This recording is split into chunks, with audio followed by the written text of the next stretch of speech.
اردو ہندوستان کی مشترکہ گنگا جمنی تہذیب کی علامت ہے۔ اس زبان کی صحافت یعنی اردو صحافت کا ہماری جنگ آزادی میں ایک اہم کردار اور رول رہا ہے۔ اس نے جنگ آزادی کے دوران سب سے مضبوط قوم پرستانہ رخ اختیار کیا تھا۔ اس سلسلے میں اردو اخباروں نے انگریزوں کے خلاف کھل کر لکھا اور بہت سی تحریکوں میں حصہ لیا۔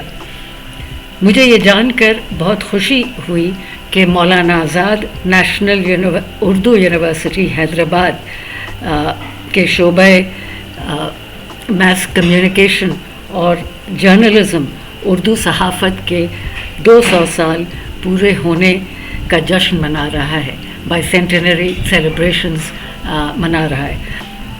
میں اس شعبے کو کاروان اردو صحافت کے نام سے اردو صحافت کے 200 سال پورے ہونے کے جشن پر اپنے دل کی گہرائیوں سے مبارکباد دیتی ہوں اور امید کرتی ہوں کہ یہ شعبہ آنے والے سالوں میں بھی اردو صحافت کی خدمات کرتا رہے گا۔